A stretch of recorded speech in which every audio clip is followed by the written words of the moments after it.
superior fighter, landing more blows, throwing more blows, and generally dominating the action against Holyfield.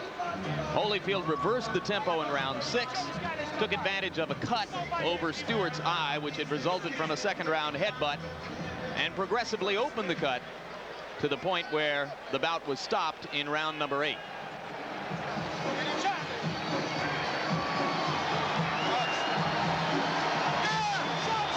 And there you hear a roar, which means that here comes Mike Tyson. It's a tribute to Tyson, incidentally, that despite what happened in Tokyo, he has filled this building with about 16,000 people. Aren't many fighters out there who can do that. Certainly no non-champions. Indeed, Mike will tell you in no uncertain terms that he's still the main man in the heavyweight division where ticket sales are concerned. He suggests that neither Holyfield nor Foreman, and certainly not Razor Ruddock, could ever dream of selling as many tickets or as many pay-per-view subscriptions for a fight as can he. Well, he's likely to be proven wrong on that when Holyfield does fight Foreman. But suffice to say, he is still a major attraction. Ringside seats here, incidentally, are just $400, a fraction of what they've been in the past for him. There are some consequences to losing. Tyson's last fight, 2 minutes and 47 seconds against Henry Tillman, the man who had beaten him twice back in the amateur ranks. In that mob surrounding Mike are all 3 of the trainers now enlisted in Team Tyson: Aaron Snowell, Richie Giacchetti, whom you'll remember from his long tour of duty with Larry Holmes, and Jay Bright. The 3 of them nestled just behind the fighter as they make their way toward the ring. It looks like a T formation with a flanker, Jim. That's right. Mike's playing quarterback. Aaron and Richie are the halfbacks, and Jay Bright is dropping back as a fullback into a sort of short punt formation at this point. Now Mike will emerge into the ring where most of the crowd will get its first look at it.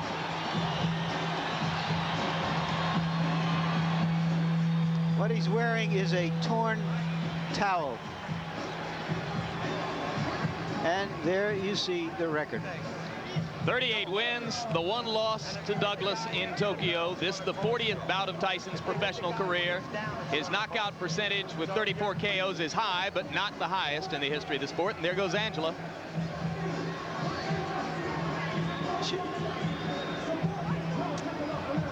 Tyson looks a little fitter. I like Mike Tyson when he looks small, when he looks like a big middleweight or a light heavyweight. So let's take a look at the tail of the tape.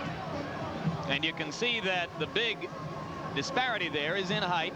Stewart 4 inches taller than his opponent. He has an 8-inch reach advantage. Tyson at 217 3/4 looks to most observers here to be splendidly trained, in terrific shape. And the punch stat numbers, there you see what Tyson did against Douglas. But look what Stewart did against Holyfield. 81 punches around, an amazing number of punches for a heavyweight. Rules for the bout, New Jersey's rules. 3 judges scoring the fight, 10-point must system, standing 8 count in effect, 3 knockdown rule in effect. Neither fighter can be saved by the bell. So right now, let's go up to the ring announcer, Michael Buffer, for the pre-fight introduction. Ladies and gentlemen, Don King Productions, in association with the Trump Plaza Hotel and Casino here on the boardwalk in Atlantic City, New Jersey, present the featured bout of the evening. In attendance here at ringside tonight, ladies and gentlemen, our host, a man who's brought 50 championship bouts to Atlantic City in the last 4 years, Mr. Donald J. Trump. And in the ring at this time, the promoter for tonight's great event, and many others through the years around the world, Mr. Don King. This bout is sanctioned by the New Jersey State Athletic Control Board. All the officials shall remain the same except the judges assigned at ringside. For this bout, they are John Stewart, Rocky Castellani, and Eugene Grant. And now, ladies and gentlemen, from the Trump Plaza Hotel and Casino on the boardwalk in Atlantic City, New Jersey, let's get ready to rumble! 10 rounds of boxing in the heavyweight division. The referee for this bout is Frank cappuccino. Introducing first, fighting out of the blue corner, wearing the black trunks with gold trim. He weighed in at an even 218 pounds. He's originally from England, but now lives and fights out of Brooklyn, New York. His professional record, an unbelievable one, 26 victories, all 26 by knockout, only one defeat. He's the number 4 ranked heavyweight in the world. Ladies and gentlemen, Alex, the Destroyer Stewart.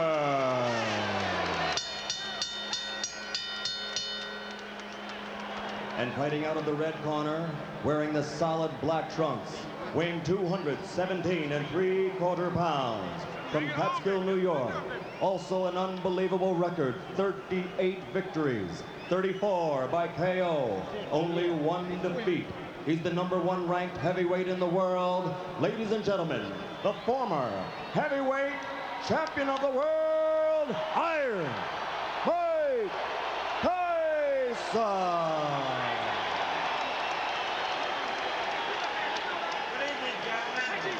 You're both given your instructions by the New Jersey Control Board. Protect yourself at all times. Both your touch gloves. Come on, come on.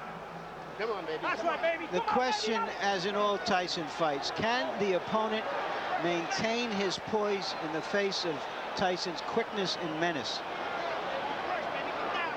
Or will he Stay in the retreat corner, Alex. into Michael, stay in the corner. self-defense? Stay in the corner, Michael. Stewart has stated categorically that he knows he needs to keep throwing punches to try to keep Tyson occupied. If he stops throwing, he'll be dead. Tyson lands a right and another. This could be quick. I was afraid of a 30-second soundbite. All right, man? Okay, let's go. Remember, Stewart never went down against Evander Holyfield.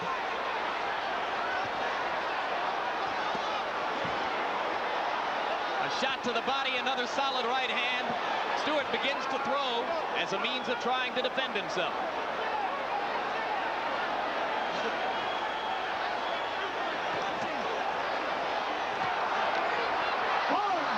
That'll be called a slip. And Mike is a little wild as he goes for the kill. A good right hand that hurt Stewart again, but Stewart is still upright.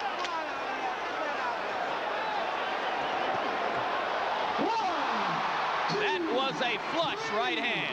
4, 5, 6, 7, 8, 9. He's up just at the count of 9, Jim. How you feel, man?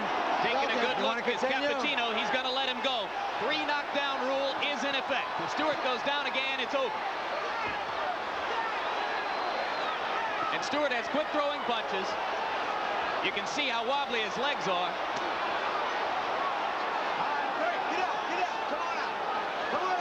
If he makes it through 1 minute and 20, it'll be a small miracle.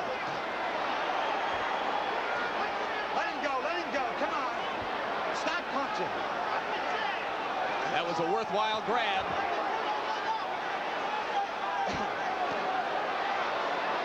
Tyson missed with a left that would have done it. He's very calculating now, Tyson. 2 more right hands land. All right, Alex, let him out, Alex. Stewart must land something, or else it's just a question of a few seconds. That'll do it. 2, 3, 4, 5, 6, They're 7. forgetting that the 3 knockdown rule is in effect. That's it, This fight is over. Well, Stewart said that Tyson was a mountain he had to climb. He just got knocked off that mountain. He just didn't have the style, Jim, unlike Douglas, to test the vulnerability of Tyson. Yeah, he's not nearly the technician that Douglas was when Douglas was good in Tokyo. Early in the fight, Douglas tied Tyson up. He used his jab. He survived and then determined the pace of the fight.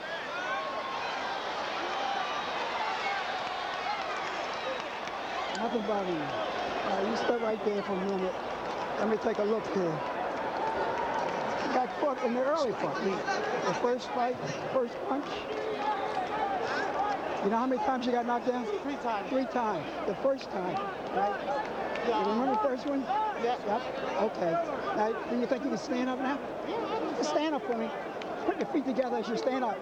Put your feet. Right. No, I'm just holding you to see if you don't fall down. Put your feet together. Let him go. Let him go. Let him go. Let him go. Okay, let him go.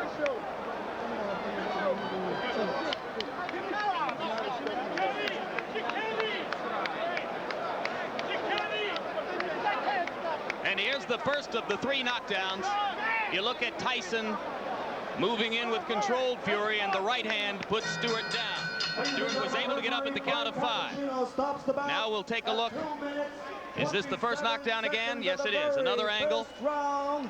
The winner. The right hand to the top of the head was the one that put Alex down.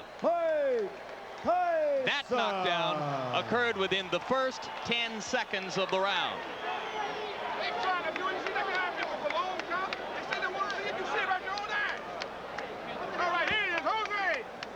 Champion, Jose. Now we'll take a look at knockdown number 2. By this time, Stewart still wobbly from the first knockdown, and he went down without Mike having to land a crushing blow.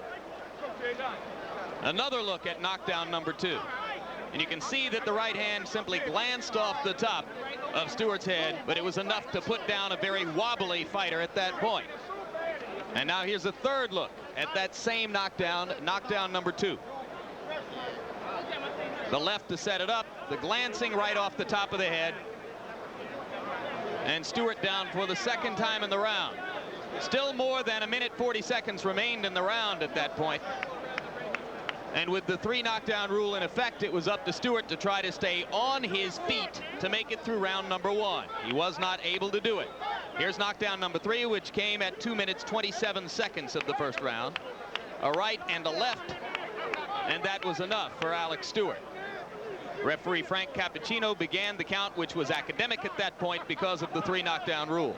Another look at the third knockdown. Solid left to the side of the head, but by that time it was the accumulation of punishment throughout the round which contributed to Stewart's demise. So Mike Tyson, in his 3 fights in this particular ring, his last 3 fights I should say in this particular ring, has a 91-second knockout, a 93-second knockout, and this one 147 seconds. 3 first down knockouts in his last 3 appearances here in Atlantic City for Tyson. Punch stat statistics for the 1 round in the fight. Tyson threw 46 and landed 21. Stewart given credit for having landed 4 punches. He stopped punching somewhere early in the 2nd minute of the round and simply tried to survive from that point on, with the by now obvious result. So this crowd remains on its feet, almost everyone still here in the arena as they await the official announcement. And we wait to see if well, they've gotten the official announcement. I was looking at replays, and I'm told now that the official announcement has already been made by Michael Buffer. And we wait now to see if we'll get a chance to talk with Mike Tyson about this, the 39th victory of his professional career.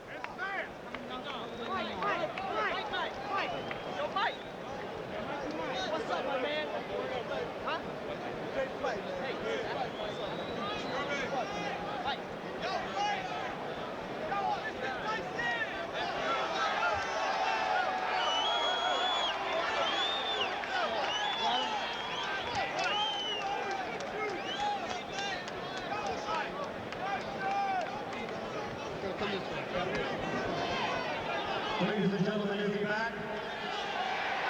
Iron Mike Tyson, 227 of the first round. And here comes Mike Tyson to join us now at ringside.